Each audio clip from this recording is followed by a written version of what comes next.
Alright, what's going on, everybody? This is Viperish Lotus 75, the Executive Director of TV5 Entertainment, and I'm coming back again with another boxing commentary video. And for this video, I want to talk about the Jake Paul versus Nate Robinson video. Now, even though this fight happened like 2 weeks ago, I just recently watched the fight this past week. And I just want to give my views on what I liked and disliked during the fight. Now again, like in the last video, I'm not a professional commentator. And this is just my view of the fight. And now I just want to state before I give my comments on the fight that unfortunately I have 3 painful canker sores on my mouth right now. So it'll be a bit hard for me to talk properly and pronounce words because of the 3 sores that I have. So I apologize if something sounds mispronounced or slurred during the commentary. But alright, let's get into this, everyone. Alright, so I thought the fight was pretty good for Jake Paul. Like, he definitely did keep his guard up during the fight, and he definitely stayed on the defense, which is the best type of strategy for the professional boxer. He used good strategies to keep protecting himself, which is another big bonus. And he didn't lunge into punches like most other boxers do, which is a big no-no in the boxing ring. So overall, I feel that Jake Paul did very well with this fight. Whereas Nate Robinson, on the other hand, I feel like he did not handle this fight very well. I feel like this fight was very painful for him. I've seen one too many knockdowns during the fight, especially during the first round. There was just one too many knockdowns. And just the way he was fighting did not impress me very much. From what I saw, he kept forcing himself to lunge into punches. And he did more offense than defense. And he allowed himself to have multiple openings where Jake Paul could effectively execute his punches. I feel like he should have kept protecting his head a little bit more, because I felt like he kept his head exposed too much, which caused many openings for Jake Paul. And if he just kept his guard up to prevent himself from getting those blows to the head and plopping down like a top-heavy Patrick Star waiting to land in a basket of sea urchins, that's what I felt throughout the fight. Nate Robinson looked like he was top-heavy. And whenever Jake Paul knocked him in the head, that forced him to hit the ground one too many times. The only thing Nate was missing, though, just from that point of view, was the Krusty Krab hat. Because, with Patrick with the Krusty Krab hat, he gets top-heavy and just falls flat on his face every time he tries to stand up or something like that. But now that's one of the key highlights that caught my attention during the fight. And now another thing that caught my attention was the fact that they kept hugging each other repeatedly. Like, repeatedly.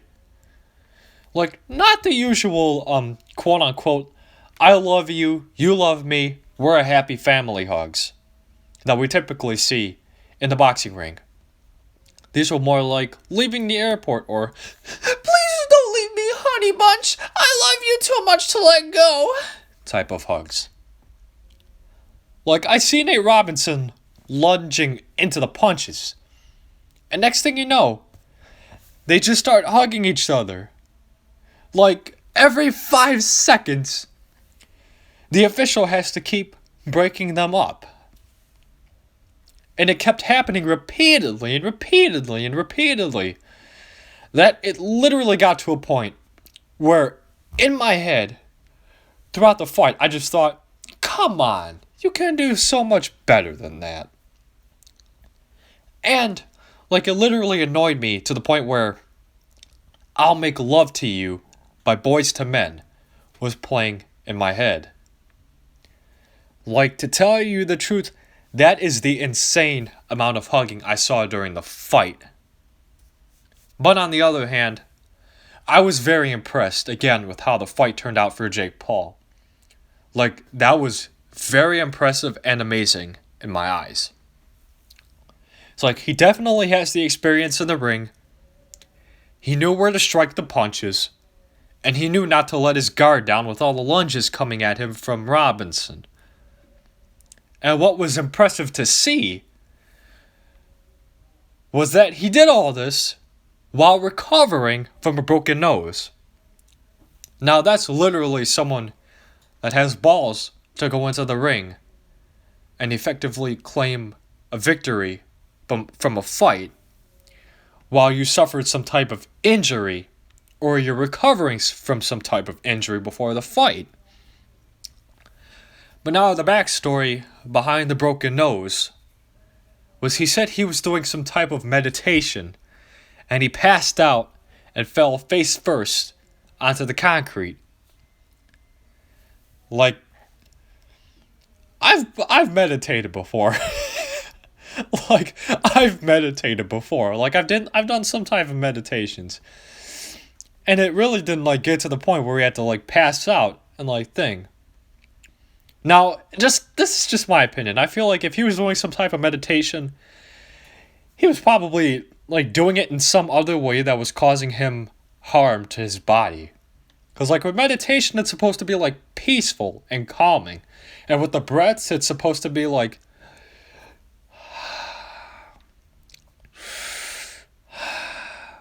where I feel like with his thing, I could probably picture him just going like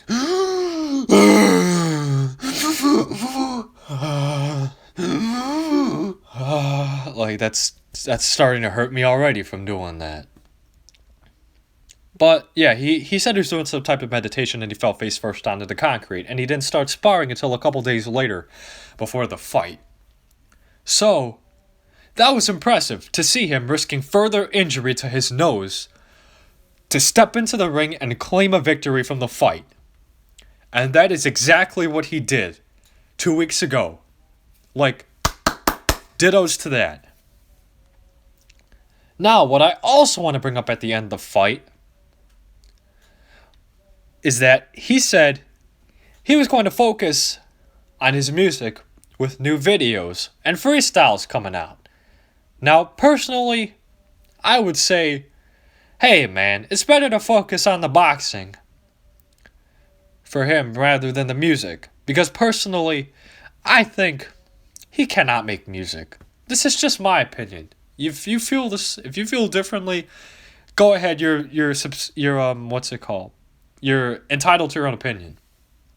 But me personally, I feel like he cannot make music. But that's, again, my opinion.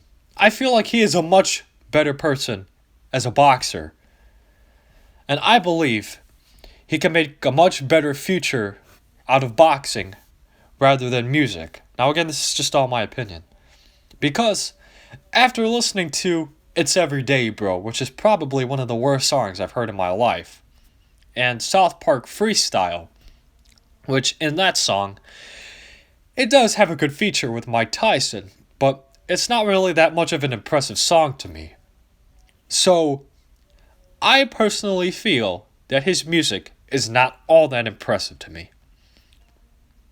Now, I will faintly say, faintly say, he could do an opening song in the ring, like John Cena did with dun dun dun dun dun dun dun dun dun dun dun dun dun, and that song, everyone knows that song.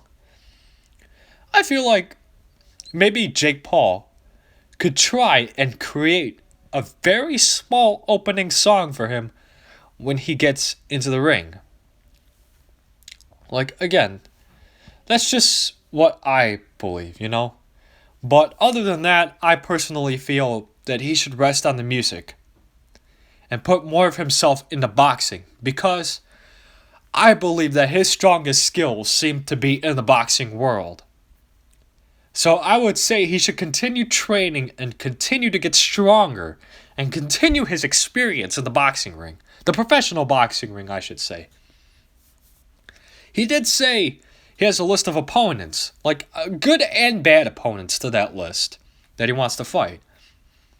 And I believe he should go ahead with the list. Like, he should go ahead with that list, you know. He can continue to grow off of that list and keep moving up in opponents. Like, stronger opponents in the weight classes, too. So, to tell you the truth, I would like to see that from Jake Paul. Now, after talking about him for so long, let's move on to Nate Robinson. Now, with his backstory, he's a basketball player. He stuck to basketball, and he was a former NBA star. And I feel like he should have just kept his field in basketball, because what we saw during the fight was a prime reason. And it definitely showed that Nate Robinson did not belong in the boxing ring. And if he didn't already, a lot of us already know that his true self is not in the boxing ring. Like, he's much better off in the basketball court. Like, excuse me. My thing is that he should have stuck to above the rim instead of Rocky IV. Because what happened in 1985 with Rocky IV, I feel like it happened to Nate Robinson. And so, instead of the death scene, of course. But in the knockout terms, it happened to Nate Robinson. It just reminds me of that scene where James Brown performed Living in America, which is one of my favorite songs, by the way, where Ivan Drago, or Ivan Drago, whatever you guys want to say it, brutally killed Apollo Creed. But in the softer version, instead of saying brutally killed, I will say brutally knocked out. So that's why I say he is better in above the rim instead of Rocky IV. I would say it was dangerous for him to enter the ring without the prior experience and the lack of proper training in the fight. Like, that was clearly visible to me. Like, that was a dangerous play, especially trying to fight someone who has prior experience in the boxing ring and has doing professional, proper training in boxing, and is one of the greatest boxing legends of our time. So for Nate Robinson, I would say the training for him was definitely rushed and it did not lead to a great outcome. But I thought he was going to fly through the fight with ease and win against Jake Paul. But clearly that was not the case for this fight. The lack of proper training for Robinson was clearly visible through the fight, and the improper way of boxing was visible to me. So now I hope he has found his calling and that he does not belong in the boxing ring. And if he still does want to be in the boxing ring, like, he definitely needs a better training and some more experience to be in the ring. Because in my belief, boxing is a sport where you need to have a good amount of experience in the ring. Because if you just pop into the ring without any proper experience or training, things will end very badly for you. And in some cases could lead to death, which we do not want in the boxing ring. Like, nobody wants that. Like, all of us watching a boxing match to have a good time and enjoy the fight between two professionals. Like, we all watch boxing to enjoy that. Like, who would want to have fun after you see one of them die in the ring before your very eyes? I would not want to see that. Definitely not. And with Nate Robinson, he definitely needs to be more equipped to handle a boxing match, just like how the Ghostbusters are equipped to take out a huge ghost roaming around New York City if he wants to continue in the ring. But other than that, I would say his place is not in the boxing ring. And yeah, he did throw more punches in the ring, but Jake Paul landed more of the cleaner punches and showed a much better outcome with the knockouts that he got from Nate Robinson. But then again, in my conclusions, the fight showed a great victory with Jake Paul, and I feel like he should continue to grow with boxing. But with Nate Robinson, it showed the complete opposite. It showed an embarrassing loss for him, and showed that he is not fit for the boxing ring. And if he wants to continue in the boxing ring, he needs more experience and more professional training to be a professional boxer. Now, thank you for watching this video podcast for this week, and thank you again, everyone.